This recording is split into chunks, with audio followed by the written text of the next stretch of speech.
దేవుని నామానికి మహిమ కలుగునుగాక. హల్లెలూయా, హల్లెలూయా. దేవుని కృపను బట్టి దేవుడు ఇచ్చినటువంటి 2025 సంవత్సరాన్ని బట్టి 2025 సంవత్సరంలోకి మనల్ని సజీవ లెక్కలో దేవుడు నింపిన విధానాన్ని బట్టి దేవుని నామానికి మహిమ కలుగునుగాక. చదవబడినటువంటి వాక్య భాగాన్ని పరిశీలన చేసినట్లయితే పేతురు భక్తుడు మాట్లాడుతూ ఉన్నాడు. పేతురు రాసినటువంటి మొదటి పత్రిక మొదటి అధ్యాయము 1వ వచనము 2వ వచనము. నేను ఎప్పుడు ఒక మాట చెప్తా ఉంటాను, ఏంటి అనేసి అంటే, ఎవరైనా మాట్లాడేటటువంటి మొదటి మాట కానీ ఎవరైనా మాట్లాడేటటువంటి చివరి మాట కానీ చాలా ఇంపార్టెంట్. తొలి పలుకులు తుది పలుకులు అనేది చాలా ఇంపార్టెంట్. ఒక వ్యక్తి స్టేజ్ మీద పిలిచే ముందు అతని గురించి చెప్పేటటువంటి మాటలు కానీ, ఒక వ్యక్తి చనిపోయే ముందు కానీ, ఊరెళ్ళే ముందు కానీ, లేదు అంటే ఇక్కడ కానీ వెళ్ళిపోయే ముందు కానీ చెప్పేటటువంటి మాటలు కానీ చాలా ఇంపార్టెంట్. చనిపోయిన తర్వాతకి చాలా మంది అక్కడికి వచ్చేసి అంటా ఉంటారు, చనిపోయే ముందు ఈ అన్న ఏమన్నా చెప్పాడా, చివరిగా ఏమన్నా మాట్లాడిందా అనేసి అంటారు. సో ఇక్కడ కూడా మొదటి మాట మనం క్లియర్గా ఏదో చదివినాము అనేసి అనకుండా క్లియర్గా దాంట్లో ఉన్నటువంటి ఒక అర్థాన్ని మనం అర్థం చేసుకోగలిగితే ఏం మాట్లాడుతూ ఉన్నాడు అయ్యా పేతురు రాసినటువంటి మొదటి పత్రిక 1వ అధ్యాయము 1వ వచనం 2వ వచనంలో అంటే, యేసుక్రీస్తు అపోస్తలుడైన పేతురు తండ్రి అయిన దేవుని భవిష్యత్ జ్ఞానమును బట్టి ఆత్మ వలని పరిశుద్ధత పొందిన వారై విధేయులగుటకును యేసుక్రీస్తు రక్తము వలన ప్రోక్షింపబడుటకును ఏర్పరచబడిన వారికి, అనగా పొంతు, గలతీయ, కప్పదోకియ, ఆసియా, బితునియా దేశములందు చెదిరిన వారిలో చేరిన యాత్రికులకు శుభమని చెప్పి రాయినది మీకు కృపయు సమాధానమును విస్తరిల్లును గాక అనేసి మాట్లాడుతూ ఉన్నాడు. ఏమర్థమైంది? కొంతమంది అంట ఆత్మీయ స్థితిలో పరిశుద్ధత పొందిన వారై ఉన్నారంట, ఆత్మీయ స్థితిలో రక్షింపబడిన వారై, దేవుణ్ణి తెలుసుకున్న వారై, పరిశుద్ధత పొందిన వారై ఉన్నారంట. ఆత్మీయ స్థితిలో ఏ మచ్చ ఏ ఇబ్బంది లేకుండా దేవుని యందు చాలా చక్కగా ఉన్నారంట. పరిశుద్ధత పొందిన వారై విధేయులగుటకును, అంటే దేవుడు చెప్పినటువంటి ప్రతి మాటకు, దేవుడు పరిచయం చేసేటటువంటి ప్రతి పనికి లోబడిన వారిగా విధేయులగుటకు, ప్రతి మాట ఎక్కడికి వెళ్ళమంటే అక్కడికి, ఏది చేయమంటే అది చేసేటటువంటి మాటకి విధేయులకు వారికి యేసుక్రీస్తు రక్తము వలన ప్రోక్షింపబడటకును. చాలా మంది మనము 20, 25, 30 సంవత్సరాలు వస్తూ ఉంటాయి, కానీ యేసు రక్తంలో మనం అంటే బాప్తిస్మం పొందిన స్థితిలో మనం ఉండం. కానీ ఇక్కడ ఏం మాట్లాడుతూ ఉన్నాడు? యేసుక్రీస్తు రక్తంలో ప్రోక్షింపబడటంను ఏర్పరచబడిన వారికి. వాళ్ళ గురించి అంత బాగా ఇంట్రడక్షన్ చెప్పారు. నార్మల్ గా ఏదో పొంతు, గలతీయ, ఆసియా, బితునియా అనేది చెప్పలేదు. ఒక మాట చెప్పే ముందు వారి గురించి ఎంత బాగా చెప్పిండు అనేసి అంటే, ఆత్మీయ స్థితిలో పరిశుద్ధత పొందిన వారంట, విధేయులంట, యేసు రక్తంలో కడగబడిన వారంట. అనగా పొంతు, గలతీయ, కప్పదోకియా, ఆసియా, బితునియా అనేటటువంటి దేశంలో ఎందుకు చెదిరిన వారు. ఎన్ని దేశాల ఎందుకు చెదిరిరంట? 5 దేశాల ఎందుకు చెదిరిరంట. 5 దేశాల ఎందుకు చెదిరిన వారికి, చెదిరిన వారిలో చేరిన యాత్రికులకు శుభమని చెప్పి వ్రాయినది మీకు కృపయు సమాధానంలో విస్తరిల్లును గాక అనేసి మాట్లాడుతూ ఉన్నాడు. ఏం జరుగుతూ ఉంది ఇక్కడ అనేసి అంటే, వాళ్ళంట ఆత్మీయ స్థితిలో పరిశుద్ధత పొందిన వారై ఉన్నారంట, ఆత్మీయ స్థితిలో పరిశుద్ధత పొందిన వారై ఉన్నారంట, విధేయులంట, యేసు రక్తంతో కడగబడిన వారంట. వీరందరూ వారి కుటుంబ జీవితాలలో నుంచి, వారి వ్యక్తిగత జీవితాలలో నుంచి, వారి ఊరు నుంచి, వారి పట్టణం నుంచి దాటిపోయి వేరే దేశాలలోకి వెళ్ళిపోయిరంట. ఎక్కడికి? వేరే దేశాలలోకి వెళ్ళిపోయిరంట. వేరే దేశాలలోకి వెళ్ళిపోయి అక్కడ కూడా చెదరబడిన వారంట. చెదరబడిన వారు అనేసి అంటే ఒక స్థితి, ఒక పర్టికులర్ అనేది లేదు. వారి ఆత్మీయ స్థితి కానీ, వారి శరీరకంగా కానీ, వారు మానసికంగా కానీ చెదిరిపోయిన వారు, అంటే వారికి ఒక స్థితి అనేది లేదు. చాలా అంటే వాళ్ళ జీవితం డ్యామేజ్ అయిపోయినటువంటి జీవితంగా ఉన్నారు వాళ్ళు 5 దేశాల ఎందుకు చెదరబడిన స్థితిలో ఉన్నారంట. 5 దేశాల ఎందుకు చెదరబడినటువంటి వారికి పేతురు భక్తుడు ఏం మాట్లాడుతూ ఉన్నాడు అనేసి అంటే, మీకు శుభము అనేసి మాట్లాడుతూ ఉన్నాడు. ఏం మాట్లాడుతూ ఉన్నాడు? మీకు శుభము, కృపయు సమాధానము మీకు విస్తరించునుగాక అనేసి మాట్లాడుతూ ఉన్నాడు. ఈ మధ్యాహ్నకాల సమయంలో నువ్వు చెప్పాలనుకున్నటువంటి ఒక వాక్యం ఏంటి అనేసి అంటే, చెదిరినటువంటి స్థితి. చెదిరినటువంటి స్థితి మన వ్యక్తిగత జీవితం కానీ, మన ఆత్మీయ జీవితం కానీ, మన కుటుంబం కానీ, మన సంఘం కానీ, మన ఆర్థిక పరిస్థితులు కానీ, ఏదైనా కానీ చెదిరినటువంటి స్థితి ఉంటే మనమే కొంచెం కొంచెం చెదిరిపోతే చాలా బాధపడతా ఉంటాం. కానీ చెదిరినటువంటి గొప్ప గొప్ప భక్తుల గురించి ఒక 2 మాటలు చెప్పేసి నేను ముగిస్తాను. చాలా మంది ఏమనుకుంటా ఉంటారు అనేసి అంటే, నేను ఒక క్వశ్చన్ అడుగుతాను. ప్రతి న్యూ ఇయర్ కి కామన్ గా చెప్పేటటువంటి ఒక మాట ఎవరు చెప్తారో పూర్తిగా. ప్రతి న్యూ ఇయర్ కి కామన్ గా చెప్పేటటువంటి ఒక మాట, చాలా మంది కామన్ గా ఒక మాట మాట్లాడుతూ ఉంటారు. ఆ మాట ఎవరు చెప్తారో వాళ్ళకి ఖచ్చితంగా నేను ఒక మంచి చాక్లెట్ కొనిస్తాను. తర్వాత ఎవరైనా చెప్తారా? ఈరోజు ఏం చేస్తే? Okay, very good, wrong answer. Next, happy new year. ఒకటే ఛాన్స్ ఉంటుంది తమ్ముడు. Next, very good, wrong answer. Next, ఇప్పటికెళ్ళి మంచుకుంటా. ఓకే, ఇంకా రాంగ్ ఆన్సర్. ఇంకెవరన్నా మీరు ట్రై చేసి చూడండి, మీరు కరెక్ట్ అయితే చాక్లెట్, మంచి చాక్లెట్ చెప్పండి. అనేక ఆత్మలు ఒక్కరు కూడా అనుకోలేదు ఈ మాట. ఒక్కరు కూడా అనుకోరు ఈ మాట. ఈ మాట అనుకునే వాళ్ళు ఎవరు ఉంటారు? నేను చెప్పనా? ఎవరు చెప్పలేకపోయిరా? ఒక మాట చెప్తాను. ప్రతి సంవత్సరం ప్రతి ఒక్కరు అనుకునేటటువంటి ఒక మాట ఏంటి అనేసి అంటే, అబ్బా ఈ సంవత్సరం చాలా తొందరగా అయిపోయింది, ఈ సంవత్సరము చూస్తుంటేనే ఈ సంవత్సరం అయిపోయింది, చాలా తొందరగా అయిపోయింది ఈ సంవత్సరం అనేసి అనుకుంటా ఉంటాం. చాలా తొందరగా అయిపోయింది ఈ సంవత్సరం అనేసి అనుకుంటా ఉంటాం. చాలా మంది నాకు అనిపిస్తుంది ఈ మాట విన్నప్పుడల్లా, కానీ అంటే ఎంతో బిజీగా ఉంటే తప్ప టైం అనేది తెలియదు. ఎంతో బిజీగా మన పనుల్లో ఎంతో బిజీగా ఉంటే తప్ప టైం అనేది తెలియదు. మన పనుల్లో ఎంతో బిజీగా ఉంటే తప్ప టైం అనేది తెలియదు. నాకు అనిపిస్తుంది ఏంటి అంటే వీళ్ళు వాళ్ళ జీవితంలో ఎంత బిజీగా ఉన్నారో అనేది అనుకుంటా ఉంటాం. ఏం బిజీగా ఉంటారు? సంవత్సరం మొత్తం మీద వాళ్ళ చదువులు అలానే ఉంటాయి, వాళ్ళ పనులు అలానే ఉంటాయి, వాళ్ళ ప్రతి పరిస్థితులు అలానే ఉంటాయి. సరే, సంవత్సరం మొత్తం మీద కనీసం ఒకసారి బయటికి కంప్లీట్ చేస్తామా అంటే అది కంప్లీట్ ఉండదు. దాన్ని ఏమనుకుంటా ఉంటాము అనేసి అంటే, ఈ సంవత్సరం మాత్రం చాలా ఫాస్ట్ గా అయిపోయింది అనేసి అనుకుంటా ఉంటారు.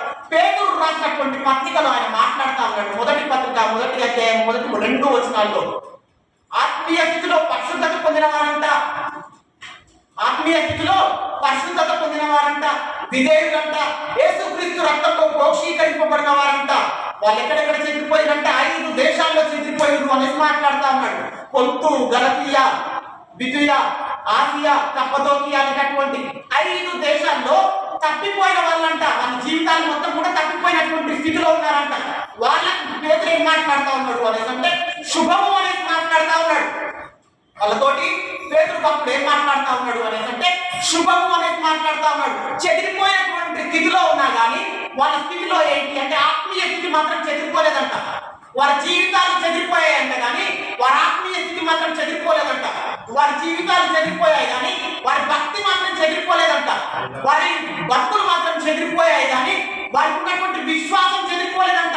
ఎక్కడ కుటుంబంలో నుంచి వెళ్ళిపోయారు, ఎక్కడ ఊర్లో నుంచి వెళ్ళిపోయారు, ఎక్కడ వారి పట్టణంలో నుంచి వెళ్ళిపోయారు. ఒక దేశంలో ఉన్నవారు, ఒక ఊర్లో ఉన్నవారు 5 దేశాలకు చెదిరిపోయారంట. ఒక దేశంలో ఉన్నటువంటి విశ్వాసులు, ఒక ఊర్లో ఉన్నటువంటి విశ్వాసులు 5 దేశాలకు చెదిరిపోయారు కానీ వారు చెదిరిపోయారు కానీ వారి విశ్వాసం మాత్రము చెదిరిపోలేదంట. వారి విశ్వాసం మాత్రము చెదిరిపోలేదంట. మన జీవితంలో ఒక్కసారి అంటే ఇలా అడుగుతులే కానీ 2024 సంవత్సరంలో మన కుటుంబాలలో ఎవరికి దేవుడు ఏం ఇబ్బంది కలిగించలేదు. ఎవరు అందరూ ప్రాణాలతో ఉన్నారు, సజీవంగా ఉన్నారు కాబట్టి సరిపోయింది. కానీ ఎవరి కుటుంబాలలో కానీ మన సంఘంలో ఒక్కరి కుటుంబంలో నుంచి ఒక వ్యక్తికి ఏదన్నా జరుగుతుంటే కుటుంబం చెదిరిపోతుంది, సంఘము. ఈ మాటతో అగ్రి అవుతున్నారు అందరూ? ఒక్కరిని ఎవరైనా దేవుడు పిలుచుకున్నాడు అనుకోండి, సపోజ్ ఎంత బాధపడతాం? సంఘంగా ప్రతి ఒక్కరం బాధపడతాం. ఏ కుటుంబానికి ఏం జరిగినా కానీ ఒక వ్యక్తిని దేవుడు పిలుచుకున్నాడు అనేసి అంటే, పిలుచుకోవడం అంటే సేవకు పిలుచుకోవడం కాదు, పైకి పిలుచుకోవడం. పిలుచుకున్నాడు అనేసి అంటే ఆ కుటుంబం చాలా బాధపడతారు.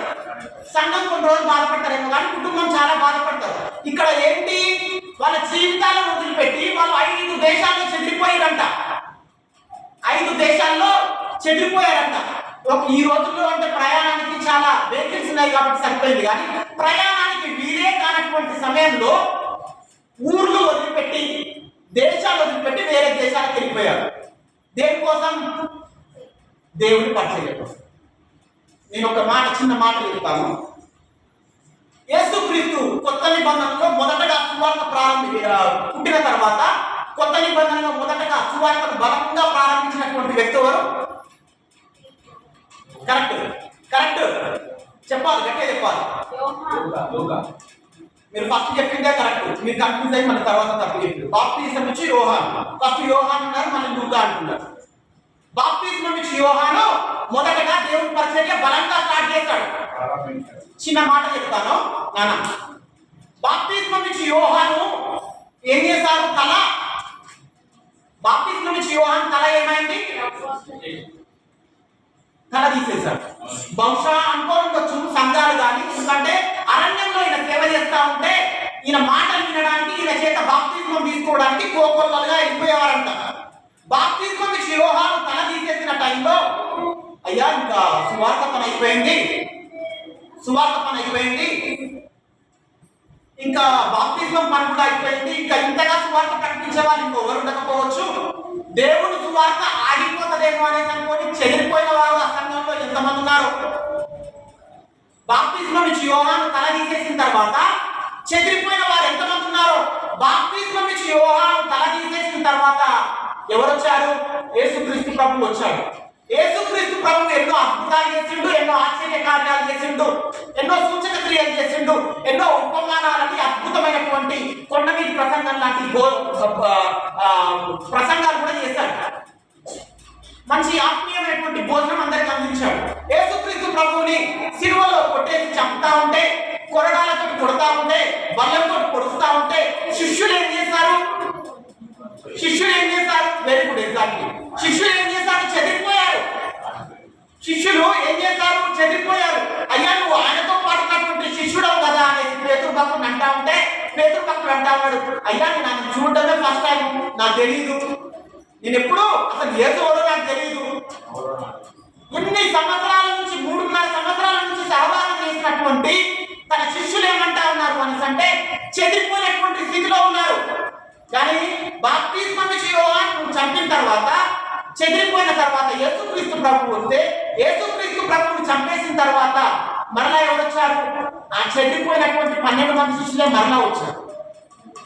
చెదిరిపోయినటువంటి 12 మంది శిష్యులే మరలా వచ్చారు. ఈ 12 మంది శిష్యులు చాలా దేశాలు వెళ్ళిపోయారు.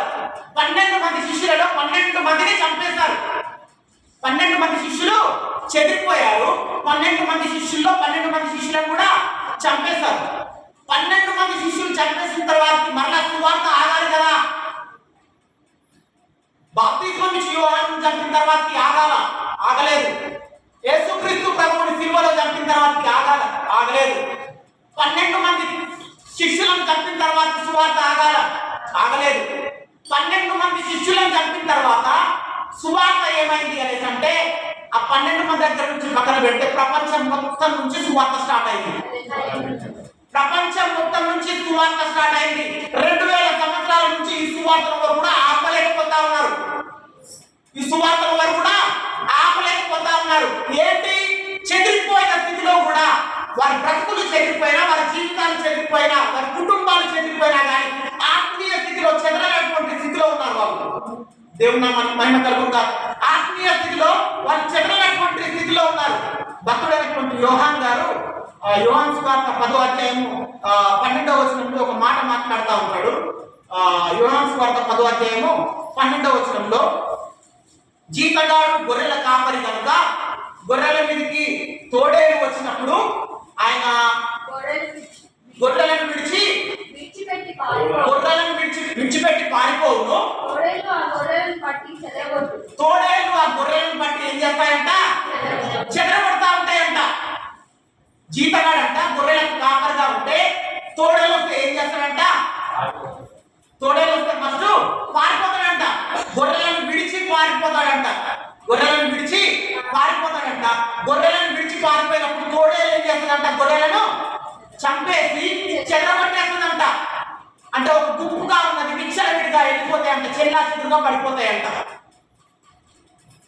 ఒక తోడేలు ఒక గొర్రెలను ఏం చేసింది, చెల్లా చెదురుగా చెదరగొట్టేసింది. ఆయన చీతగాడు కనుక గొర్రెలను విడిచిపెట్టేసి వెళ్ళిపోయాడు. చెదిరిపోయినటువంటి స్థితిలో కనిపిస్తా ఉన్నారు అనేది మాట్లాడుతూ ఉన్నారు.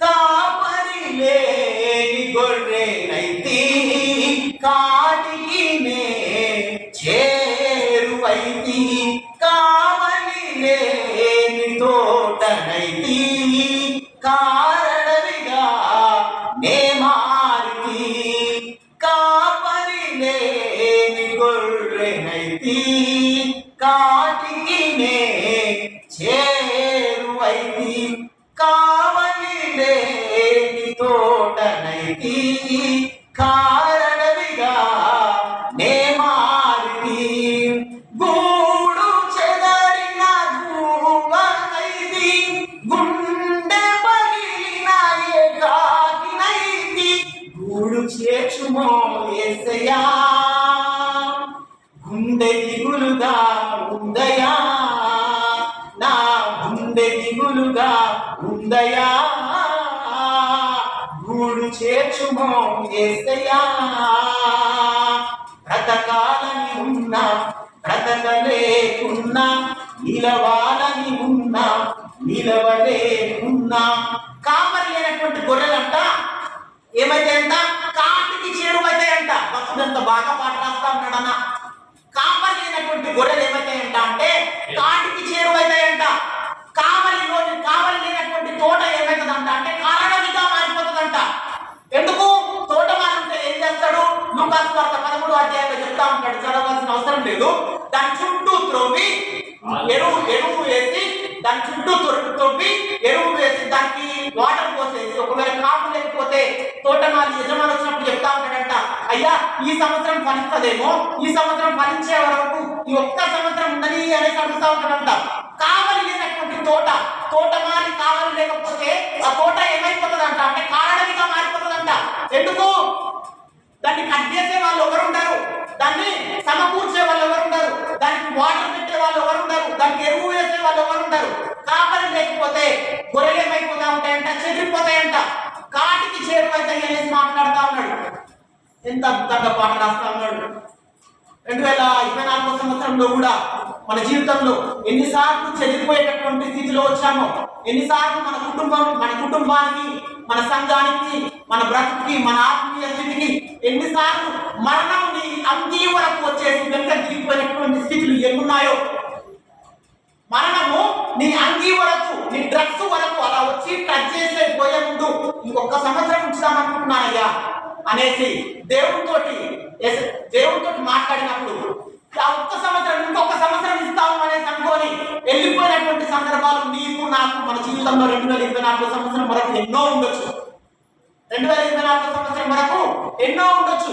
మరణము మన మీదికి తోడేలాగా వచ్చిన, మరణము మన మీదికి ఎలుగుబంటిలాగా వచ్చిన, మరణము మన మీదికి సింహంలాగా వచ్చిన, మరణము మన మీదికి పులిలాగా వచ్చినా కానీ నువ్వు చెదిరిపోకుండా, నీ కుటుంబాల్లో నుంచి చెదిరిపోకుండా 2024 సంవత్సరం వరకు ఆయన కృపలో భద్రపరిచినటువంటి సంవత్సరంగా మనకు కనిపిస్తాము.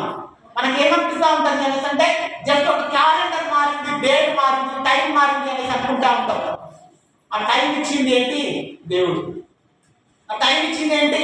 ఇంతకుముందు మాట్లాడాం కదా, 2024లో మనకు మన మరణము ఒక పులిలాగా, ఒక ఎలుగుబంటిలాగా, ఒక సింహం లాగా మన మీదకి వచ్చి ఉండొచ్చు అనేసి అనుకున్నాం కదా. బైబిల్లో సింహంతో పోరాటం, బైబిల్లో సింహంతో సహవాసం చేసినటువంటి ఒక 3 భక్తులు అనిపిస్తూ ఉంటారు. బైబిల్లో సింహాలతోటి పోరాటం, సింహాలతోటి సహవాసం చేసినటువంటి భక్తులు 3 కనిపిస్తూ ఉంటారు. ఎవరెవరు? ఎవరు కనిపిస్తూ ఉంటారు అంటే మొదటగా సంసోను కనిపిస్తూ ఉంటారు. మొదటగా న్యాయాధిపతుల గ్రంథంలో ఎవరు కనిపిస్తారు అంటే సంసోను కనిపిస్తూ ఉంటాడు. సంసోను తర్వాత ఎవరు కనిపిస్తారు? దావీదు కనిపిస్తా ఉంటాడు. దావీదు తర్వాత ఎవరు కనిపిస్తా ఉంటారు? దానియేలు కనిపిస్తా ఉంటాడు. సంసోను తన మీదికి గర్జిస్తూ, అంటే తను, తన ఫాదర్, తన మదరు సంబంధం చూస్తానికి వెళ్ళిపోతా ఉన్నారు ఒక ఊరికి. ఎక్కడికి? సంబంధం చూస్తానికి వెళ్ళిపోతా ఉంటే అక్కడ ఈయన వెనకాల నడుచుకుంటూ వస్తా ఉంటే ఒక సింహం గర్జిస్తూ గర్జిస్తూ వస్తా ఉంటే ఈయన ఏం చేసిండు? సింహాన్ని దాని రెండు నోట్లు పట్టుకుని అట్లా చీల్చేసి పక్కకు పడేసి వెళ్ళిపోయింది వాళ్ళ మమ్మీ డాడీతో పాటు. దాని రెండు నోరు అలా పట్టుకొని చీల్చేసి పక్కకు పడేసి వెళ్ళిపోయింది. సంసోను లాంటి బలాఢ్యుడు భూమిపై ఒకరు లేరంట. ఆయన దగ్గరికి సింహం వస్తే ఏం చేసిండు? సింహం గర్జిస్తూ వస్తా ఉంటే ఇట్లా దగ్గరకు వచ్చేంత వరకు వెయిట్ చేసింది. దగ్గరకు వచ్చే వరకు వెయిట్ చేసి దాని నోట్లో చేతులు పెట్టేసి చీల్చి పక్కకు పడేసిందంట. దావీదు దగ్గరికి కూడా సింహము ఎలుగుబంటి వచ్చాయంట. దావీదు దగ్గరికి సింహము ఎలుగుబంటి వచ్చాయంట. దావీదు పైకి రాలేదు. ఎక్కడికి వచ్చాయి? దావీదు మేపేటటువంటి గొర్రెల దగ్గరికి వచ్చాయి. దావీదు మేపేటటువంటి గొర్రెల దగ్గరికి వచ్చాయి. దావీదు ఏం చేసిండు? ఆ సింహాలను ఎలుగుబంటిని గర్జిస్తూ బొబ్బరితో వచ్చినటువంటి ఆ సింహాలను ఎలుగుబంట్లను అట్లా చీల్చేసి పక్కకు పడేసిందంట. దానియేలు అంటే దావీదు దగ్గరికి, సంసోను దగ్గరికి ఒక్కొక్క సింహం మాత్రమే వచ్చి ఉండొచ్చు బహుశా. గమనించండి, దావీదు దగ్గరికి, సంసోను దగ్గరికి ఒక్కొక్క సింహం మాత్రమే వచ్చి ఉండొచ్చు. దానియేలుని మల్టిపుల్ గా ఉన్నటువంటి 2-3 పైన ఉన్నటువంటి సింహాల భూమిలో ఆయన వేశాడు. దావీదు సింహాలను చంపలేదు. దానియేలు సింహాలను చంపలేదు. దానియేలు ఏం చేసిండు? మోకాళ్ళు వేసి ప్రార్థన చేస్తా ఉన్నాడు. దానియేలు మోకాళ్ళు వేసి ప్రార్థన చేస్తా ఉంటే సంసోను మీదకి గర్జిస్తూ వచ్చినటువంటి సింహము, దావీదు దగ్గరికి గర్జిస్తూ వచ్చినటువంటి సింహము దానియేలు దగ్గరికి గర్జిస్తూ రాలేదు. దానియేలు మోకాళ్ళు వేసి ప్రార్థన చేస్తా ఉంటే సింహాలు ఏం చేస్తాయంట అంటే సైలెంట్ గా ఉన్నాయంట. ఏం చేస్తా ఉన్నాయి? సింహాలు సైలెంట్ గా ఉన్నాయంట. ఎందుకు? అక్కడ ప్రార్థన చేస్తా ఉన్నాడు. ఆయన మోకాళ్ళు వేసి ప్రార్థన చేస్తా ఉంటే ఒక్కొక్కసారి చాలా మంది ఈ వాట్సాప్ గ్రూప్ లో పంపుతా ఉంటారు.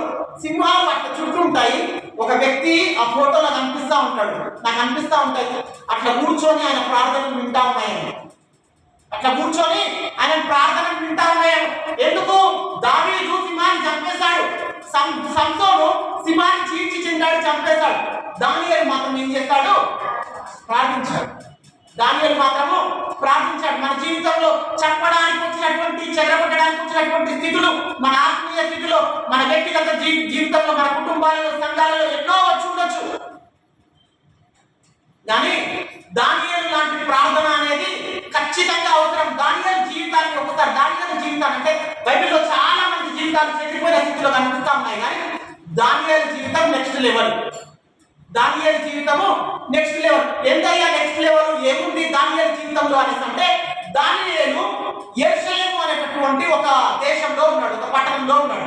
ఇశ్రాయేలు గోత్రానికి సంబంధించి, ఇశ్రాయేలు పట్టణానికి సంబంధించి దానియేలు అందులో ఉంటే, దానియేలుని ఏం చేస్తారు అనేసి అంటే బబులోను రాజైనటువంటి నెబుకద్నెజరు యెరూషలేము పైన దాడి చేసేసి అందమైనటువంటి బాలులని, కొంతమందిని తెలివైనటువంటి జ్ఞానం కలిగినటువంటి కొంతమంది బాలులని బబులోనికి తీసుకొని వెళ్తాడు.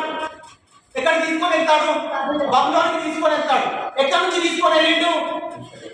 యెరూషలేములో నుంచి తీసుకొని వెళ్ళిండు. లాస్ట్ ఇయర్ మన చర్చి పిల్లలే అనుకుంటా ఒక డౌట్ అడిగారు. ఏమని అనేసి అంటే, దానియేలు నిజంగా నపుంసకుడా అనేసి అడిగారు. నపుంసకుడా అనేసి అంటే దానియేలు అనేసి అంటే మగ వ్యక్తి, అంటే నపుంసకుడు అనేసి అంటే మగ లక్షణాలు లేనటువంటి వ్యక్తి అనేసి అడిగారు. అక్కడ నపుంసకుడిగా దానియేలు బై బర్త్ నపుంసకుడు కాదు, దానియేలుని నపుంసకుడిగా చేశారు. ఎందుకు చేశారు అనేసి అంటే అదే దానియేలు గ్రంథంలో కనిపిస్తాం. నపుంసకుడు కాదు అనేసి నేను ఎందుకు చెప్తా ఉన్నాను అనేసి అంటే, అదే దానియేలు గ్రంథం 1వ అధ్యాయం 4వ వచనంలో ఏం మాట్లాడుతూ ఉంటాడు అనేసి అంటే, రాజు అష్పేనజు అను తన నపుంసకుల అధిపతిని పిలిపించి అతనికి ఇలాగూ ఆజ్ఞాపించాడు, ఇశ్రాయేలీయుల రాజవంశంలో ముఖ్యులై లోపము లేని, చాలు చదువుతా ఉంటే క్లియర్గా అక్కడికే అర్థమైపోవాలి.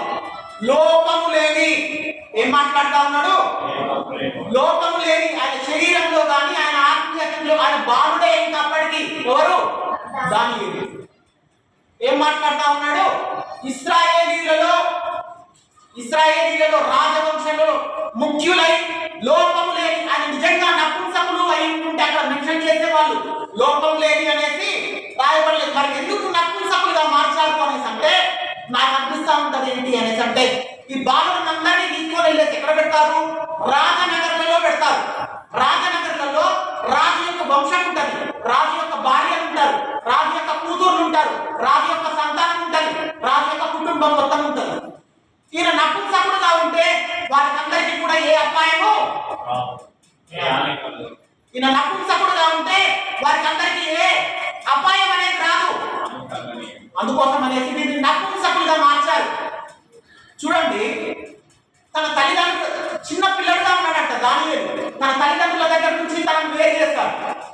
ఏ విధంగా చెదరగొట్టబడ్డాడు అనేసి అంటే, తన తల్లిదండ్రుల దగ్గర నుంచి వేరు చేయబడ్డాడు, తన కుటుంబం నుంచి వేరు చేయబడ్డాడు, తన గ్రామం నుంచి వేరు చేయబడ్డాడు. ఆ చిన్న వయసులోనే నపుంసకుడుగా చేసేశారు. ఆయనకున్నటువంటి మగ లక్షణాలని తీసేశారు. ఆ చిన్న వయసులో ఆయన యెరూషలేము నుంచి ఎక్కడ తీసుకొని వెళ్ళారంట? బబులోనుకు తీసుకొని వెళ్ళారంట. యెరూషలేము నుంచి ఎక్కడ తీసుకొని వెళ్ళారు? బబులోనుకు తీసుకొని వెళ్ళిందంట నెబుకద్నెజర్ రాజు. నాకు అనిపిస్తా ఉంటది, ఇంత చిన్న వయసులో చెదరగొట్టబడితే దానియేలు దగ్గర ఒక అద్భుతమైనటువంటి క్వాలిటీ అనిపిస్తా ఉంటది. ఏం చేస్తా ఉన్నాడు అనేసి అంటే, చిన్న వయసులో ఆయన బ్రతుకును మాత్రం చెదరగొట్టారు, కానీ ఆయనకున్నటువంటి విశ్వాసాన్ని కానీ ఆయనకున్నటువంటి భక్తిని మాత్రం చెదరగొట్టలేకపోయారు. ఆ చిన్న వయసులో ఏం చేస్తాడు అనేసి అంటే, దానియేలు ఒంటరిగా యెరూషలేము నుంచి బబులోనుకు వెళ్ళలేదు. దానియేలు ఏం చేసాడు అనేసి అంటే, యెరూషలేము నుంచి తన దేవుణ్ణి కూడా తీసుకొని వెళ్ళాడు. యెరూషలేము నుంచి తన దేవుణ్ణి కూడా తీసుకొని వెళ్ళాడు. ఎక్కడికి? బబులోను. ఇంకొక అద్భుతమైనటువంటి విషయం చూడండి, మిమ్మల్ని బాగా ఇబ్బంది పెట్టి కొట్టి చాలా బలహీనంగా ఉన్నారు, చాలా అలసిపోయి ఉన్నారు. ఆ టైంలో కొంచెం వాటర్ కానీ కొంచెం అన్నం కానీ పెడితే మనం ఏం చేస్తాం? ఫస్ట్ అయితే మనం తింటాం, తింటాం. దానియేలుకు ఉన్నటువంటి నిబద్ధత చూడండి. దానియేలుకి ఏం ఫుడ్ పెట్టిందంట? కంట్రోల్ రైస్ తీసుకొచ్చి పెట్టలేదు దానియేలుకి. రాజు తినేటటువంటి ఆహారము, రాజు తినేటటువంటి ఫలములు, రాజు తాగేటటువంటి ద్రాక్షారసం పెడితే దానియేలు అంటా ఉన్నాడు, అయ్యా నేను ఈ ఆహారం భుజించాను, ఎందుకు? నేను దేవునితో నిబద్ధత చేసుకున్నాను, నేను ఈ ఆహారం భుజించము. అయ్యా ఈ ఆహారం భుజించకపోతే మరి మీ పరిస్థితి మారిపోతుందేమో, మీరు పక్క తిప్పుతారేమో, మీ ముఖాలలో ఆ కళ అనేది పోతుందేమో అనేసి అంటే, మేము తినేటటువంటి ఆహారం మాత్రమే మాకు పెట్టండి, కళ మారుతుందా ఏం మారుతుందా అనేది దేవుడు చూసుకుంటాడు. ఆ చిన్న వయసులో తల్లిదండ్రుల నుంచి పోగొట్టారు, కుటుంబం నుంచి వేరు చేయబడ్డాడు, వాళ్ళ ఊరు నుంచి వేరు చేయబడ్డాడు, వాళ్ళ పట్టణం నుంచి వేరు చేయబడ్డాడు, వాళ్ళ దేశం నుంచి వేరు చేయబడ్డాడు, దేశం కానటువంటి దేశంకి తీసుకెళ్ళారు. ఆ చిన్న వయసులో ఆయన నపుంసకులుగా మార్చారు. ఆయన ఏం చెప్తా ఉన్నాడు? మేము తినే ఆహారం మాత్రమే పెట్టండి, మేము తినేటటువంటి ఆహారం మాత్రమే. మనమైతే ఏం చేస్తాము? అక్కడికి వెళ్ళిన తర్వాత తీసుకొచ్చి కానీ రాజు తినేటటువంటి ఆహారం పెట్టిరు, మాకు తీసుకొచ్చారు కానీ రాజు తినేటటువంటి ఆహారం పెట్టిరు. చూడండి, దానియేలుని అంటే మనం నార్మల్గా అక్కడ పిలుచుకునేటటువంటి మిగతా వాళ్ళు షడ్రక్ మెషక్ అబేద్నగో అనేసి ఉన్నారు కదా, మీకు అందరికీ కూడా పేర్లు మార్చారు. ఇక్కడ ఒక విషయం జరిగింది, పేర్లు మార్చారు. మనము క్రిస్మస్ రోజు చెప్పుకున్నాం, మరియా అంటే అర్థం ఏంటని చెప్పాను? చేదు. మరియా అంటే చేదు అనేసి అర్థం చెప్పాను. బైబిల్లోనే ఎబ్బేజు అనేసి ఒక వ్యక్తి ఉన్నాడు, అర్థమేమని చెప్పాను? వేదన. బైబిల్లోనే రాహేలు తన కుమారుడికి జన్మనిస్తూ రాహేలు చనిపోతుంది, చనిపోయే ముందు తన కుమారుడికి ఏం పేరు పెడుతుంది? బెనోని అని పెడతారు. బెనోని అనేసి అంటే దుఃఖపుత్రుడు. బెనోనిని తన కుమారుడు చేతిలో తీసుకొని తండ్రి ఏం చేస్తాడు అంటే బెనోని పేరు మార్చేసి బెన్యామీను అనేది పెడతాడు. ఏం పేరు పెడతాడు? బెన్యామీను అనేది పెడతాడు. ఇక్కడ కూడా ఏంటి అనేసి అంటే షడ్రకు మెషకు అబేద్నగో లాస్ట్ లో వచ్చేటటువంటి ఆ భూకారం ఏదైతే ఉందో అది ఒక దయ్యానికి సంబంధించినటువంటి, సాతానుకు సంబంధించినటువంటి దేవత పేరు. దాగోను వీరి పేర్లు కూడా మార్చారు కానీ వీరి భక్తి మారలేదు, వీరి విశ్వాసం మారలేదు. వీరి పేర్లు కూడా మార్చారు కానీ వీరి భక్తి మారలేదు, వీరి విశ్వాసం మారలేదు. ఒక చిన్న ఎగ్జాంపుల్ చెప్తాను. అంటే మనకు ఉండేటటువంటి పేరుని బట్టి మనకు తెలియక కొంతమంది షడ్రక్ అనేసి, మిషక్ అనేసి, అబేద్నగో అనేసి, యబ్బేజు అనేసి, మరియా అనేసి, ఈ పేర్లు బెనోని అనేసి ఈ పేర్లు పెట్టుకుంటా ఉంటాం. నేను ఒకసారి ఒక చర్చిలో వాక్యం చెప్పడానికి వెళ్ళాను. వాక్యం చెప్పిన తర్వాత అక్కడ ఒక స్త్రీ గురించి వాక్యం చెప్పాను. బైబిల్లో ఉన్నటువంటి ఒక స్త్రీ గురించి వాక్యం చెప్పాను. ఏమని చెప్పాను అంటే, ఆ స్త్రీకి ఉన్నటువంటి బైబిల్లో మనం పిలుచుకునేటటువంటి ఆ స్త్రీకి ఉన్నటువంటి పేరుకున్నటువంటి అర్థం ఏంటి అనేసి అంటే దయ్యము అనేసి అర్థం. పేరైతే నేను చెప్పాను కానీ ఎందుకు అనేసి అంటే ప్రతి చర్చిలో ప్రతి సంఘంలో ఆ పేరుతో ఉండేటటువంటి కంపల్సరీ గర్ల్స్ ఉంటారు. అది ఒక అమ్మాయికి సంబంధించినటువంటి పేరు. అయితే ఆ పేరుకి అర్థం ఏంటి అనేసి అంటే దయ్యము అనేసి అర్థం. ఆ పేరుకి అర్థం ఏంటి? దయ్యము అనేసి అర్థం. మన పిల్లలకు చాలా మందికి ఆ పేర్లు పెట్టుకుంటా ఉంటారు. ప్రతి కుటుంబాలలో, ప్రతి రిలేటివ్స్ లో, ప్రతి సంఘంలో కంపల్సరీ ఒక్కరైనా ఉంటారు ఆ పేరుతో. అయితే నేనేం చేసిన అనేసి అంటే ఆ స్త్రీ గురించి నేను వాక్యం చెప్పాను. ఎవరి గురించి? ఆ దయ్యము అనేటటువంటి పేరు కలిగినటువంటి స్త్రీ ఎవరైతే ఉన్నారో ఆ స్త్రీ గురించి వాక్యం చెప్పాను. వాక్యం చెప్పిన తర్వాత లాస్ట్ కి వాక్యం అంతా అయిపోయింది. బయట నిలబడి, కొరండాలో నిలబడి వచ్చిన వాళ్ళకి ప్రార్థన చేస్తా ఉన్నాను. ఒక అన్న ఏం చేస్తా ఉన్నాడు అనేసి అంటే దర్వాజా దగ్గర నిలబడ్డాడు. దర్వాజా దగ్గర నిలబడి 2 చేతులు కట్టుకొని నా వైపే చూస్తా ఉన్నాడు. నేను ప్రార్థన చేస్తా ఉన్నాను. నాకు ఎదురుగా నేను ఇటు మళ్తే ప్రార్థన చేస్తా ఉన్నప్పుడు మన కాళ్ళు చేతులు ఆధీనంలో ఉంటాం కదా, అటు ఇటు మళ్తా ఉంటాం కదా. నేను ఎటు చివరిగా మళ్తే అటు నా ఎదురుగా నిలబడతా ఉన్నాడు. సరే అనేసి అనుకొని నేనేంటి ఏమనుకున్నాను అంటే ఈయన ఎటు ఉంటే అటు వస్తా ఉన్నాడు కానీ దగ్గరికి మాత్రం రావట్లేదు, ఏమైంది అనేసి అనుకొని సరే ప్రార్థన అంతా అయిపోయింది. నేనే ఆయన దగ్గరికి వెళ్ళాను. ఇట్లా దగ్గరికి ఒక అడుగు 2 అడుగులు వేసిన ఆయన నా దగ్గరికి పరిగెత్తుకుంటూ వచ్చేసి ఆయన ఏం చెప్పిండు అనేసి అంటే అన్న నా పేరు యాదగిరి, నేను ఆర్టీసీ డిపోలో డ్రైవర్గా పనిచేస్తాను. నేను బై బర్త్ క్రిస్టియను. నాకు దాదాపు 42 సంవత్సరాలు ఉంటాయి. ఈ 42 సంవత్సరాలలో నేను ఎన్నో వాక్యాలు విన్నాను కానీ నాకు నచ్చినటువంటి అద్భుతమైన వాక్యం ఈరోజు మీరు నాకు చెప్పారు అనేసి అన్నాడు. అంటే అవునా బ్రదర్, థ్యాంక్ యూ అనేసి అన్నాను. థ్యాంక్ యూ అన్న తర్వాత ఇమీడియట్గా వాళ్ళ కుమారుని పిలిచిండు, వాళ్ళ భార్యను పిలిచిండు. అంటే వాళ్ళ భార్యను పిలిచిన తర్వాత ఆయన ఉండేమన్నాడు అనేసి అంటే అన్న మీరు చెప్పిన వాక్యంలో నాకు ఏం నచ్చింది అంటే తెలుసా అనేసి అన్నాడు. ఏం నచ్చింది బ్రదర్ అనేసి అంటే మీరు చెప్పారు కదా ఇంతకుముందు ఆ స్త్రీ యొక్క పేరుకి అర్థము దయ్యము అనేసి చెప్పారు కదా, అది 100% అన్నా అనేసి అన్నాడు. అంటే నేను వాక్యంలో మంచి లోతైన వ్యక్తి ఏమో మంచిగా అర్థం తెలుసు కదా అనేసి అనుకున్నాను. వెరీ గుడ్ బ్రదర్ అవును అనేసి అంటే అన్న ఈ మాట ఆ పేరు మా భార్య పేరు అదే పేరు. ఆయన ఉండన్నాడు మా భార్య పేరు అదే పేరు. 26 సంవత్సరాలు అవుతా ఉంది పెళ్ళయి. 26 సంవత్సరాల నుంచి నా తల్లిదండ్రులకు చెప్తూనే ఉన్నాను. 26 సంవత్సరాల నుంచి మా తల్లిదండ్రులకు చెప్తూనే ఉన్నాను. ఏమని చెప్తా ఉన్నారు బ్రదర్ అంటే ఈమె దయ్యము అనేది 26 సంవత్సరాల నుంచి నేను చెప్తూనే ఉన్నాను, నా మాట ఎవరికి లేదు. సరే నా కుమారుడు ఒక ఇంటర్మీడియట్ చదువుతా ఉన్నాడు, ఒక బీటెక్ చదువుతా ఉన్నాడు. నా కుమారులకు చెప్తా ఉన్నాడు మీ మమ్మీ దయ్యం రా అనేసి అంటే వాళ్ళు నమ్మి రేపు డాడీ అనేసి వెళ్ళిపోతా ఉంటారు. మొట్టమొదటిసారిగా నమ్మినటువంటి వ్యక్తి ఎవరైనా ఉన్నారు అనేసి అంటే మీరే అన్నా అనేసి చెప్పాడు. మొట్టమొదటిసారిగా నమ్మినటువంటి వ్యక్తి ఎవరైనా ఉన్నారు అనేసి అంటే మీరే అన్నా అనేసి చెప్పిండు. అంటే ఆ టైంలో ఈయన ఎప్పుడైతే తన భర్త ఈ మాటలు చెప్తా ఉన్నాడు, ఆ అక్క ఏమన్నా ఏడుస్తా ఉందా, ఏం చేస్తా ఉందా అనేసి అక్క వైపు చూస్తే ఆ బ్రదర్ పక్కనే నిలబడ్డాడు. ఆ అక్క ఏం చేస్తా ఉంది అనేసి అంటే కొంగు జెండర్లు మనం వీడికి వేసుకుంటారు, ఒక్కొక్కసారి వీడికి వేసుకుంటారు, ఇంకొకసారి మొత్తం వేసుకుంటారు. ఆ అక్క ఏం చేసింది అంటే కొంగు మొత్తం ఇక్కడికి మొహం కూడా కనిపించకుండా వేసుకొని అన్న చెప్తా ఉంటే అక్క నవ్వుతా ఉంది కదా, ఫుల్ నవ్వుతా ఉంది. ఇక్కడ కూడా ఏం చేస్తా ఉన్నారు అనేసి అంటే మీ పేరు మార్చారు. ఎవరి పేరు పెట్టారు? భక్తి కలిగినటువంటి వీరికి ఒక దేవతకు సంబంధించినటువంటి పేర్లు పెట్టారు. షడ్రక్ అనేసి, మెషకు అనేసి, అబేద్నగు అనేసి వీరి పేర్లు మార్చారు. వారి పేర్లు మార్చారు, వారి జీవితాలను మార్చారు, వారి బ్రతుకు మార్చారు, వారి పురుషులకు సంబంధించిన వారి జీవితాన్ని మార్చారు, వారి కుటుంబాన్ని చెదరగొట్టారు, వారి జీవితాన్ని చెదరగొట్టారు. కానీ వారి విశ్వాసాన్ని, వారి భక్తిని టచ్ చేయలేకపోయారు. టచ్ అనేది చేయలేకపోయారు, వారు తాకలేకపోయారు. ఎందుకు? వారు ఫుడ్ తినే విషయంలోనే వారు కాంప్రమైజ్ కాలేదు. వారు ఫుడ్ తినే విషయంలోనే వారు కాంప్రమైజ్ కాలేదు. చెదిరిపోయినటువంటి స్థితిలో కూడా వాళ్ళు ఏం చేస్తారు అనేసి అంటే చెదరనటువంటి విశ్వాసం కనిపిస్తా ఉంది. హల్లెలూయా. వారి జీవితాలు అయితే చెదిరిపోయాయి, కానీ వారి విశ్వాసం మాత్రము చెదిరిపోలేదు. వారి జీవితాలు చెదిరిపోయాయి, కానీ వారి విశ్వాసం మాత్రము చెదిరిపోలేదు.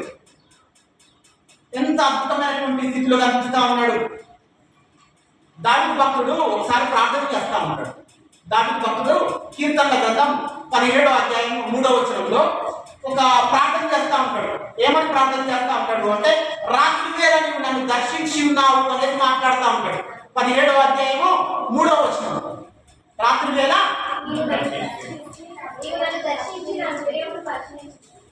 రాత్రి వేళ నువ్వు నన్ను దర్శించిన ఉదయమును. రాత్రి అనేది జీవితంలో ఒక ఇబ్బంది లాంటిది, ఒక బాధ లాంటిది, ఒక దుఃఖం లాంటిది, ఒక వేదన లాంటిది, ఒక కన్నీరు లాంటిది.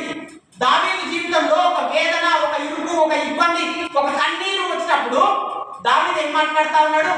రాత్రి వేళ నువ్వు నన్ను దర్శించి నా హృదయమును పరిశీలిస్తా ఉన్నావు అనేది మాట్లాడుతా ఉన్నాడు దావీదు. ఏం గొప్పగా మాట్లాడుతా ఉన్నాడు. దేవుడు అంట ఏం పరిశీలన చేస్తా ఉంటాడంట? హృదయాన్ని పరిశీలన చేస్తా ఉన్నాడంట. ఏ టైంలో? నేను బాగా సంతోషంగా ఉన్న టైంలో కాదు, దుఃఖంతో ఉన్నప్పుడు, బాధతో ఉన్నప్పుడు, జీవితంలో పోగొట్టుకున్న సమయంలో, చెదిరిపోయినటువంటి స్థితిలో ఉన్నటువంటి దావీదు దగ్గరికి వచ్చేసి దేవుడు ఏం చేస్తా ఉన్నాడంట? రాత్రి వేళ నువ్వు నన్ను పరిశోధించి నా హృదయమును పరిశీలన చేస్తా ఉన్నావు. దాని కింద ఒక మాట రాయబడి చెప్పండి.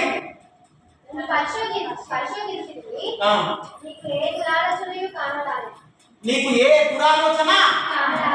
నా దుఃఖాన్ని బట్టి, అయ్యా ఏందయ్యా జీవితం నాది, నా బాధను బట్టి ఏందయ్యా అట్లా చేసినావు అనేటటువంటి ఒక దురాలోచన కనీసం మాట కాదు కదా, ఆలోచన కూడా దేవునికి కానరాలేదు అనేసి మాట్లాడుతా ఉన్నాడు. కింద ఒక మాట మాట్లాడుతా ఉన్నాడు చూడండి. ఇది అద్భుతమైనటువంటి మాట.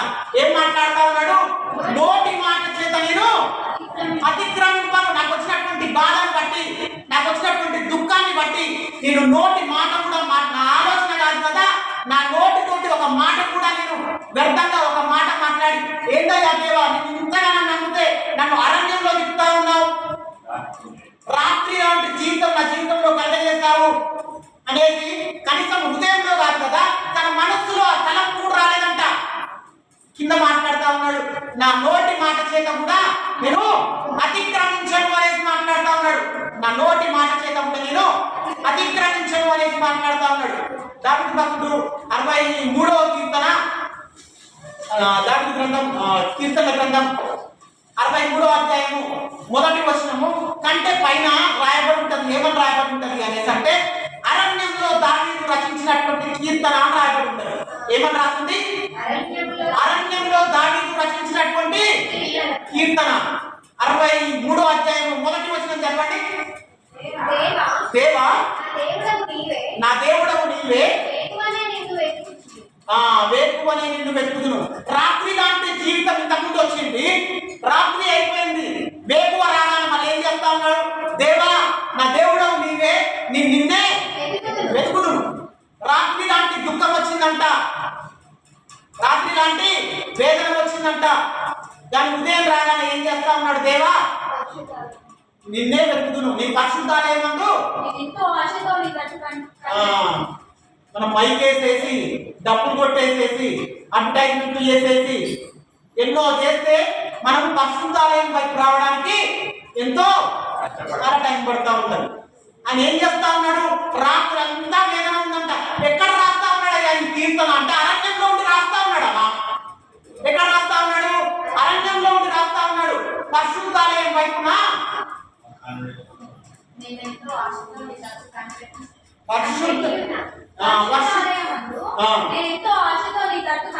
పరిశుద్ధాలయం దగ్గరకు వచ్చేసి నేను ఎంతో ఆశతోటి కనిపెట్టుకొని ఉన్నాను దేవా అని ప్రార్థన చేస్తా ఉన్నాడు. ఎంతో అద్భుతమైనటువంటి మాటలు మాట్లాడుతూ ఉన్నాడు. సౌలు తనను చంపాలి చంపాలి చంపాలి అనేది పరిగెత్తుతా ఉంటే 28 సార్లు సౌలు దావీదును చంపాలనేసి ప్రయత్నం చేస్తే దావీదు మాత్రం ఏం చేస్తా ఉన్నాడు అనేసి అంటే నా హృదయంలో కానీ నా నోటిలో కానీ నా మాటలో కానీ ఒక ఆలోచన కానీ తప్పు లేదయ్యా, నీకు విరోధంగా నేను ఏది కూడా మాట్లాడట్లేదు. చెదిరిపోయినటువంటి స్థితిలో ఉన్నాడు దావీదు. ఎక్కడి నుంచి చెదిరిపోబడ్డాడు? తన కుటుంబంలో నుంచి చెదిరిపోయాడు. ఎక్కడి నుంచి చెదిరిపోబడ్డాడు? తను పెంచుకున్నటువంటి గొర్రెల దగ్గర నుంచి చెదిరిపోయాడు. ఎక్కడి నుంచి చెదిరిపోయాడు? తనకున్నటువంటి అన్నల దగ్గర నుంచి చెదిరిపోయాడు. ఎక్కడి నుంచి చెదిరిపోయాడు? తన కుటుంబాన్ని బట్టి కూడా చెదిరిపోయాడు. ఎక్కడి నుంచి చెదిరిపోయాడు? సౌలు దగ్గర నుంచి కూడా చెదిరిపోయాడు. సౌలు దగ్గర నుంచి కూడా చెదిరిపోయి 28 సార్లు ఆయన పైన హత్యా ప్రయత్నం జరిగిన తర్వాత కూడా ఆయన ప్రార్థన చేస్తున్నటువంటి ప్రార్థన, దేవా నీ పరిశుద్ధాలయం వైపు నా కళ్ళెత్తి చూస్తా ఉన్నానయ్యా, నీ పరిశుద్ధాలయం వైపు నా కళ్ళెత్తి చూస్తా ఉన్నానయ్యా అని ప్రార్థన చేస్తా ఉన్నాడు. ఇదంతా ఒక ఎత్తు అయితే సమూయేలు 2వ గ్రంథం 12వ అధ్యాయం 19-20 వచనాల్లో చదవవలసిన అవసరం లేదు, నేను ఒక చిన్న మాట చెప్తాను. దావీదుని ఆయన చెదిరిపోయినటువంటి స్థితిలో కూడా దావీదు యొక్క భక్తి, దావీదు యొక్క విశ్వాసం ఏంటి అనేది అక్కడ కనిపిస్తా ఉంది. ఒక మాట ఏంటి అంటే దావీదు కుమారుడు పుట్టినటువంటి కుమారుడు చావు బ్రతుకుల మధ్యలో ఉన్నాడు. దావీదు పుట్టినటువంటి కుమారుడు చావు బ్రతుకుల మధ్యలో ఉన్నాడు. మనం ఏం చేస్తాము? హాస్పిటల్లో వెయిట్ చేస్తూ ఉంటాము, ఒకవేళ ప్రార్థన చేస్తూ ఉంటాము, ఎంత మెడిసిన్ అయితే అంత మెడిసిన్ ఖర్చు పెడతాము, మంచి డాక్టర్ దగ్గర చూపిస్తాము. 7 రోజులు ఈయన కట్టిక నేలపైన దావీదు పడుకొని ప్రార్థన చేసి ఉపవాసం ఉన్న తర్వాత దావీదుకు ఉన్నటువంటి ఒక్కగానొక్క కుమారుడు చనిపోయాడు. దావీదుకు పుట్టినటువంటి కుమారుడు చనిపోతే దావీదు ఏం చేసిండు? ఆయన లేచి స్నానం చేసుకొని ఎక్కడికి వెళ్ళిండు? దేవాలయం వైపు నడుచుకుంటూ వెళ్ళిపోయినట్టయ్యా, దేవాలయం వైపు నడుచుకుంటూ వెళ్ళిపోయాడు. మన జీవితాలలో చిన్న చిన్న కష్టాలు వస్తే, చిన్న చిన్న ఇబ్బందులు వస్తే దేవుడు లేడు, ప్రార్థన లేదు, బైబిల్ లేదు, గుడి లేదు, బడి లేదు. దావీదు ఏం చేస్తా ఉన్నాడు? చంపబడతా ఉన్న స్థితిలో, ఇబ్బందిలో ఉన్న స్థితిలో, కుటుంబాన్ని పోగొట్టుకున్న స్థితిలో, కుమారుడిని పోగొట్టుకున్న స్థితిలో తన కుమారుడు చనిపోతే లేచంట స్నానం చేసుకొని ఎక్కడికి వెళ్తా ఉన్నంట? కుమారుడు చనిపోతే ఆయన అడుగులు ఎక్కడ పడతా ఉన్నాయంట? మందిరం వైపు అడుగులు పడతా ఉన్నాయంట. హల్లెలూయా. ఆయన అడుగులు ఎక్కడ వెళ్తా ఉన్నాయి? మందిరం వైపు వెళ్తా ఉన్నాయి. దేనికి? ప్రార్థించడానికి. బహుశా అలా మందిరానికి వెళ్ళేసి ప్రార్థించాడు కాబట్టి ఆయన గర్భంలో ఎవరు పుట్టారు? జ్ఞాని అయిన కొట్టి సులోమోను మహారాజు పుట్టారు. హల్లెలూయా. మనకి మహిమ కలుగుగాక. ఆయన ఏం చేస్తా ఉన్నాడు అనేసి అంటే పోగొట్టుకున్న ప్రతిసారి ఏం చేస్తా ఉన్నాడు అనేసి అంటే ఎంతగా పోగొట్టుకుంటే అంతగా దేవుడి కోసం మన జీవితంలో మనం ఏదైనా పోగొట్టుకున్న స్థితిలో ఉన్నామా? మనం ఏదైనా దేవుడి పరిచర్య కోసం, దేవుడి పని కోసం, దేవుడిలో విశ్వాసంగా నిలబడడానికి ఏదైనా పోగొట్టుకున్న స్థితిలో ఉన్నామా? ఒకటి పోగొట్టుకుంటే కొట్లాడి 10 తెచ్చుకుంటాడు. ఒక్కటి పోగొట్టుకుంటే కొట్లాడి 10 తెచ్చుకుంటాడు. దేవుడి కోసం ఏం పోగొట్టుకున్నాడు? దానియేలు తన జీవితాన్ని మొత్తం పోగొట్టుకున్నాడు. తనకున్నటువంటి మగ లక్షణాలను కూడా తెంచేసినా కానీ ఆయన ఓర్చుకున్నాడు. ఆయన భోజనాన్ని కూడా మార్చలేదు. వారి జీవితాన్ని చెదరగొట్టగలిగారు కానీ, వారి బ్రతుకుని చెదరగొట్టేసి చీల్చేశారు కానీ వారి విశ్వాసాన్ని మాత్రం చేయలేకపోయారు. నేను చదివినటువంటి నాకు అంటే రీసెంట్గా ఒక వాట్సాప్లో 2 minutes చిన్న సాక్ష్యం చూసాను, వీడియో చూసాను. ఒక వ్యక్తి చెప్తా ఉంటే ఆ వ్యక్తి చెప్పినటువంటి ఆ మాటను బట్టి నాకు నచ్చి ఈ అంశాన్ని నేను క్రియేట్ చేసుకున్నాను.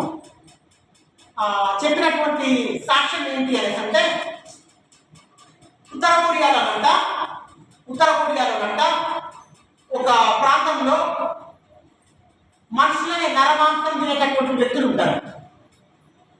ఇప్పుడు ఇది 1940, 50 ఆ సంవత్సరాలు నరమాంసం తినేటటువంటి వ్యక్తులు ఉన్నారంట. అయితే మిషనరీస్ ఏంటి అనేసి అంటే నిజంగా ఈ రోజుల్లో చేసేటటువంటి ఈ పరిచర్య కంటే కూడా మిషనరీస్ చేసినటువంటి పరిచర్య చాలా గొప్పది. ఎందుకు అనేసి అంటే కొన్ని సంవత్సరాల పాటు కాలినడకన, కొన్ని సంవత్సరాల పాటు ప్రయాణం చేసేసి వారు చచ్చిపోయినా, వారి కుమారులు చచ్చిపోయినా, వారి భార్యలను ఇక్కడ తీసుకొని వచ్చిన తర్వాత పాడు చేసినా కానీ వారి పరిచర్యలో నుంచి వెళ్ళిపోలేదు. వారి పరిచర్యలో నుంచి వెళ్ళిపోలేదు. ఈరోజు భారతదేశంలో ఇంత గొప్ప పరిచర్య జరుగుతూ ఉంది అనేసి అంటే మిషనరీస్ వారి రక్తాల పైన వారి సమాజాల పైన ఏర్పడినటువంటి మందిరాలు ఇవన్నీ. హల్లెలూయా. అయితే ఉత్తర కొరియాలో ఏం జరిగిందంట అనేసి అంటే ఒక ప్రాంతంలో మనుషులను నరమాంసం తినేటటువంటి వ్యక్తులు ఉన్నారంట. నరమాంసం తినేటటువంటి వ్యక్తులు ఉంటే మిషనరీస్ ఏం చేస్తారంట, ఒక 5 మంది వాళ్ళ దగ్గర ఆహారం తీసుకొని, వాళ్ళ దగ్గర ఒక వెహికల్ తీసుకొని వాళ్ళు ఏం చేశారంట అంటే చాక్లెట్స్ తీసుకొని అన్ని మొత్తం ఫుడ్ అంతా ప్రిపేర్ చేసుకొని వాళ్ళు ఏం చేసిందంట అంటే ఆ ఊరు ఒక కాలువ అవతల ఉంటే ఈ కాలువ ఇంతలా వీళ్ళు ఉన్నారంట. ఎంతమంది వెళ్ళారు? 5 మెంబర్స్ వెళ్ళారు. 5 మంది మిషనరీలు వెళ్ళారంట. ఈ 5 మంది ఏం చేస్తుందంట అంటే రాత్రి వారందరూ పడుకున్నప్పుడు వీళ్ళు ధనధన అందరూ కలిసి వెళ్ళి అక్కడక్కడ టమాటాలు, అక్కడక్కడ బిస్కెట్లు, అక్కడక్కడ చాక్లెట్లు, ఫుడ్, బైబిల్స్ అన్ని అక్కడక్కడ పెట్టేసి వచ్చేవాళ్ళంట. దేవుడి గురించి కొంచెం ఏదో మాట చెప్తాము అనేది ట్రై చేస్తారంట.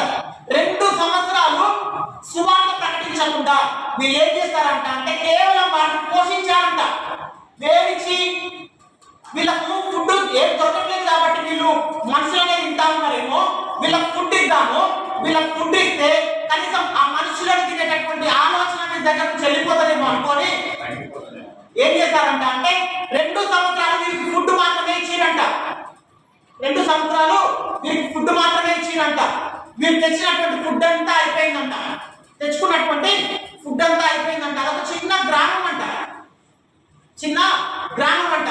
అయితే తెచ్చినటువంటి ఫుడ్ అంతా అయిపోతే ఏమైందంట అంటే ఇప్పుడు మనము సువార్త ప్రకటిద్దాము అనేసి అనుకొని అందులో ఒక వ్యక్తి ఏం చేసిందంట అనేసి అంటే ఇంకా 2 సంవత్సరాలు అయిపోయింది, మనం ఇన్ని సంవత్సరాల నుంచి మనం వారికి ఆహారం పెడతా ఉన్నాము అనేసి అంటే కొంతలో కొంతైన వారికి మార్పు వచ్చి ఉండొచ్చు, మనం ఇప్పటి నుంచి సువార్త చెప్తాము అనేసి అనుకొని ఈ 5గురు సువార్త ప్రకటించడానికి ప్రార్థించడానికి ఆ ఊళ్ళోకి వెళ్ళిపోయారంట. ఆ దేవుడు దాటి ఆ వస్తున్నటువంటి ఆ బాటలు చెరువు దాటేసి ఆ ఊర్లోకి వెళ్ళిపోయినట్ట.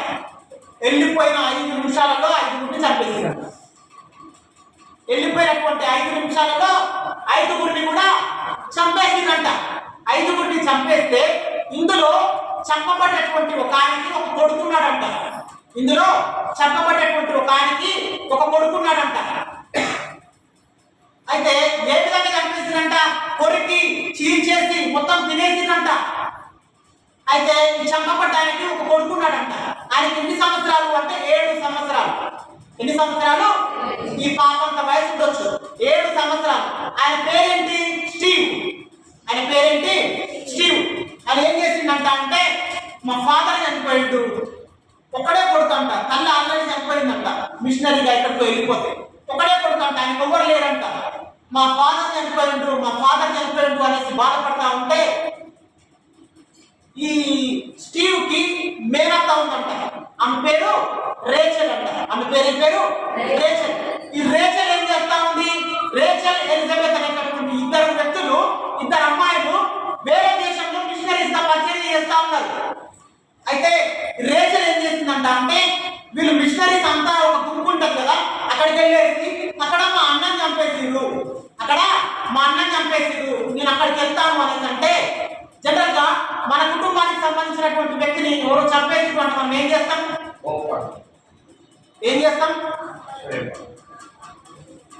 వాళ్ళు చేసిన ప్లాన్ కంటే పెద్ద ప్లాన్ చేస్తాం. వాళ్ళు చేసిన ప్లాన్ కంటే పెద్ద ప్లాన్ చేస్తాం. వాస్తవం వాళ్ళు చేసినటువంటి ప్లాన్ కంటే పెద్ద ప్లాన్ చేస్తారు. ఇక్కడ స్టీవ్ వాళ్ళ ఫాదర్ చనిపోతే వాళ్ళ చెల్లె ఏం చేస్తా ఉంది అనేసి అంటే మా అన్నం చంపేస్తారయ్యా, కలిసి పెరిగాం, 10వ ఏళ్ళ నుంచే మేము మిషనరీగా మారాం. ఎప్పుడు 10వ ఏళ్ళ నుంచే మేము మిషనరీగా మారాం. 10 years నుంచే మేము మిషనరీగా దేవుడి పరిచర్య కోసం తిరుగుతా ఉన్నాం. మా అన్నం చంపేశారు. మా అన్నకు ఒకే ఒక కొడుకున్నాడు. ఆల్రెడీ మా వదినమ్మ చనిపోయింది. ఒకే ఒక కొడుకున్నాడు. వాని వయస్సు పాపం 7 సంవత్సరాలే. అనేసి అనుకోని ఈమె 2 సంవత్సరాలు వాళ్ళని బ్రతిమలాడిందంట. అమ్మ ఏం మాట్లాడుతున్నావు పిచ్చామవా, అక్కడికి ఇంతవరకు ఎవరు వెళ్ళలేదు మిషనరీస్ వెళ్తాము అనేసి మీ అన్న వాళ్ళు బ్రతిమలాడి అక్కడికి వెళ్తేనే మీ అన్న వాళ్ళు 2 సంవత్సరాల్లో చనిపోయారు. మరలా నువ్వు అక్కడికి వెళ్తాను అనేసి మాట్లాడుతా ఉన్నావు. కొంచెమైనా జ్ఞానం ఉందా నీకు? నువ్వు అక్కడికి వెళ్తే నిన్ను చంపేయడం కాదు, చంపేసి నిన్ను తినేస్తారు, నీ శవం కూడా కనిపించదు అనేసి అంటే 2 సంవత్సరాలు బ్రతిమలాడిందంట రేచల్ ఎలిజబెత్ అనేటటువంటి ఆ సిస్టర్స్. బ్రతిమలాడిన తర్వాత సరే మీ ఇష్టం, మీరు ఎంత అంటే వెళ్ళండి అనేసి అనుకొని వారిని పంపించారంట. వారిని పంపించిన తర్వాతకి ఈ రేచల్ ఎలిజబెత్ ఏం చేస్తారంట, ఆ స్టీవ్ అనేటటువంటి ఆ 7 సంవత్సరాల బాబుని 9 సంవత్సరాలు వచ్చాయంట, ఆ బాబుని తీసుకొని కూడా అక్కడికి వెళ్ళిపోయారంట. ఆ బాబుని తీసుకొని కూడా అక్కడికి వెళ్ళిపోయిన తర్వాత ఈ స్టీవ్ అక్కడనే వీళ్ళతో పాటే ఉండేదంట.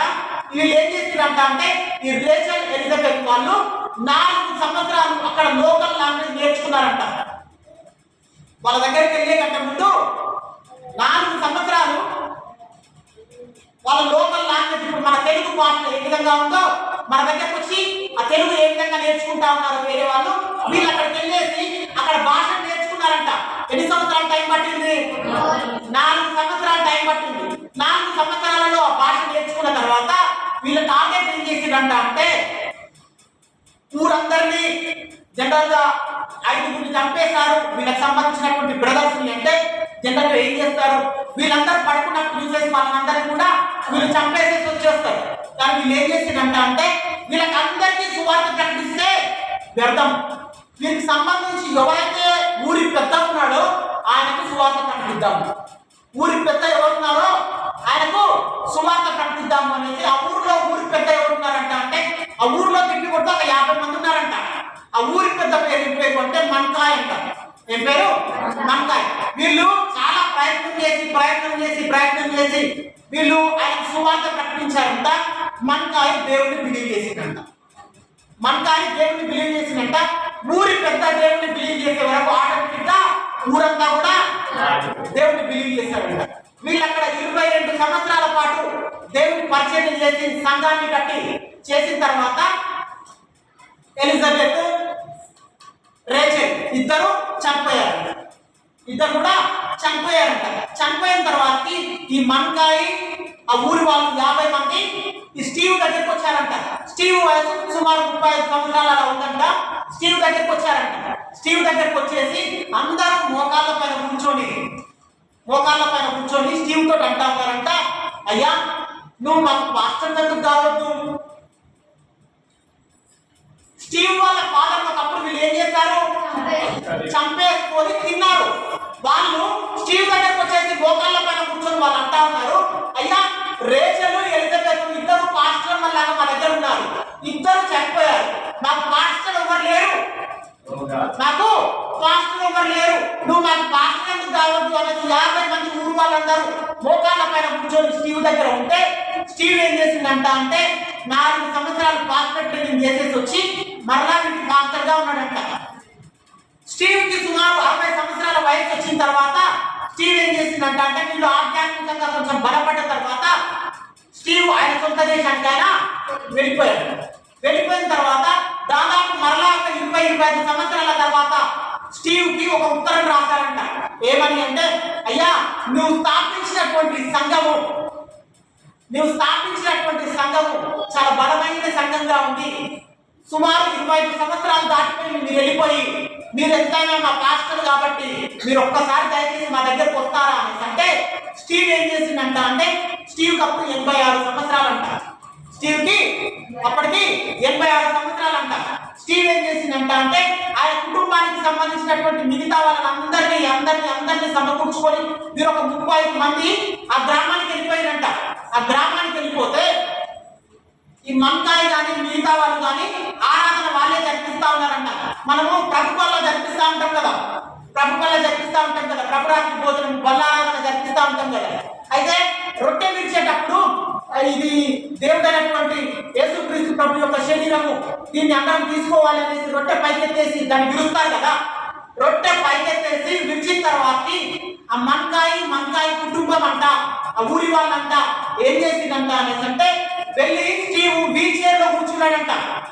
స్టీవ్ ఎవరైతే వాళ్ళ ఫాదర్ చనిపోయాడు కదా అప్పుడు, ఆయన ఒక వీల్ చైర్ లో కూర్చుంటే ఆయన దగ్గరికి వెళ్ళేసి మొదటగా ఏం చేస్తా ఉన్నారంట, ఈ రొట్టె ఆయన చేతిలో పెడతా ఉన్నారంట.